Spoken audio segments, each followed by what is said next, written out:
প্রত্যেক মানুষ কিছু জিনিসে রায় দিতে ভালোবাসেন বা ভালো ভালো দোষারোপ করতে ভালোবাসেন। এই পছন্দের জিনিসগুলির মধ্যে সব থেকে উপরে উঠে আসে করাপশন।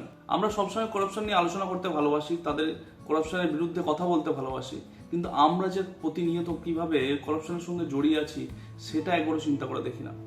আমাদের আজকের পর্ব এই করাপশন নিয়ে, কিভাবে এই করাপশন আমাদের সঙ্গে জড়িয়ে আছে সেই নিয়েও আলোচনা করবো আমরা এই পর্বে।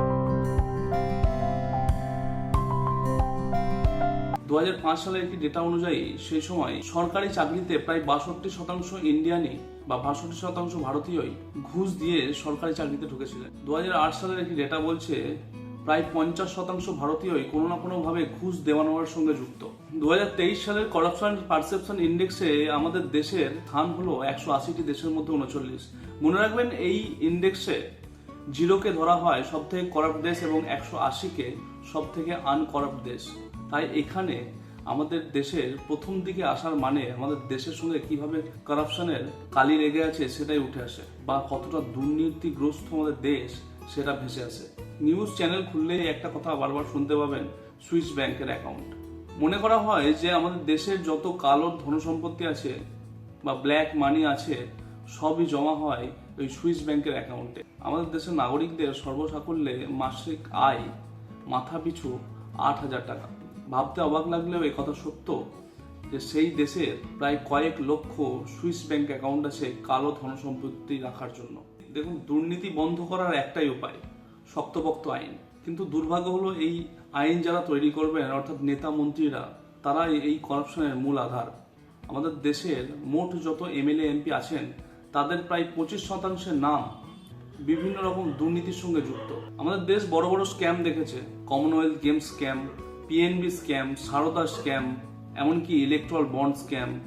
একটা কথা মাথায় রাখবেন, এত বড় বড় স্ক্যাম কিন্তু কখনো সম্ভব হতো না যদি না কোনো নেতা মন্ত্রী বা আমলা এর সঙ্গে জড়িয়ে থাকতো। বিজয় মাল্য, নীরব মোদী, মেহুল চোকসির মতো স্ক্যামাররা আমাদের দেশে বড় বড় স্ক্যাম করে বিদেশে পালিয়েছেন। আইরনি হলো আমাদের দেশের নেতা মন্ত্রীদেরই আবার বিদেশে তাদের সঙ্গে মিট করতে দেখা গেছে। 2022 সালের গুজরাটে মরবি ব্রিজ কোলাপস করে।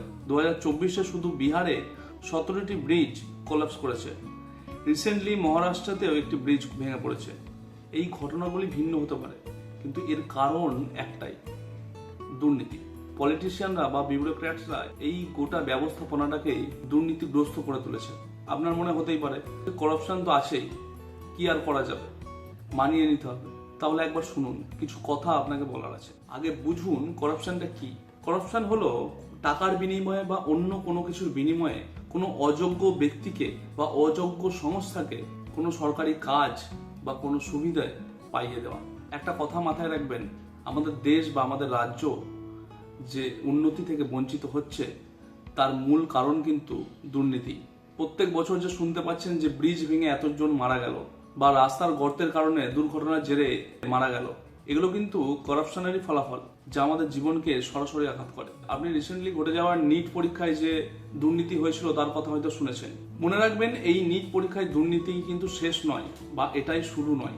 এর আগেও হয়েছে, এখনো হচ্ছে এবং এভাবে চলতে থাকলে আগামী দিনেও হবে। এছাড়া শিক্ষক নিয়োগের কথা তো জানেনই, এসএসসি স্ক্যাম বা পিএসসি স্ক্যাম বা সেন্ট্রাল যে এসএসসি হয় তাতেও স্ক্যাম ধরা পড়েছে। এবার একটা জিনিস চিন্তা করে দেখুন তো, সমাজ গড়ার কারিগর অর্থাৎ শিক্ষক এবং সমাজ গড়ার মেটেরিয়াল অর্থাৎ স্টুডেন্ট দুটোই যদি দুর্নীতি থেকে উঠে আসে বা দুর্নীতিগ্রস্ত হয়ে উঠে আসে, সেই সমাজের স্থায়িত্ব কতদিন?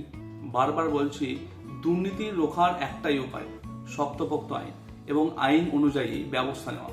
কেউ দুর্নীতিগ্রস্ত প্রমাণিত হলে সঙ্গে সঙ্গে অ্যাকশন নিতে হবে। ছোট করাপশন হোক বা বড়, সবার বিরুদ্ধে বিচার হবে। এগুলো কিন্তু কখনোই সম্ভব নয় যদি না সাধারণ মানুষরা এগিয়ে আসে বা সাধারণ মানুষরা এই নিয়ে আওয়াজ তুলে। আপনার কি মনে হয় বিচার ব্যবস্থায় যারা আছেন বা আইন যারা তৈরি করছেন তারাই বেশিরভাগ জন দুর্নীতিগ্রস্ত? তারা কেন এরকম আইন তৈরি করবেন? আমরা সাধারণ মানুষরা যেটা করতে পারি, আমাদের লোকাল যে প্রতিনিধি আছে, আমাদের এমএলএ বা এমপি, তাদের কাছে আমাদের আওয়াজ তুলতে পারি, তাদেরকে বাধ্য করতে পারি এমন আইন নিয়ে আসার জন্য। অনেকেই ভাবতে পারেন যে আমাদের কাছে একটা বড় অস্ত্র আছে ভোট। অবশ্যই আপনার কাছে ভোট একটা অস্ত্র। ভোটের মাধ্যমে আপনি আপনার প্রতিনিধিকে পরিবর্তন করতে পারেন যদি না আপনার মন অনুযায়ী কোনো কাজ হয়।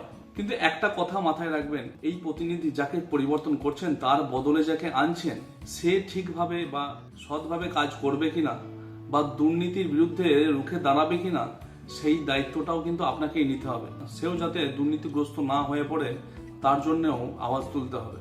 মনে রাখবেন, প্রত্যেক রাজনৈতিক দলের সঙ্গে কিন্তু এই দুর্নীতি ছায়া সঙ্গীর মতো লেগে আছে। প্রত্যেকের বিরুদ্ধেই কিছু না কিছু অভিযোগ আছে।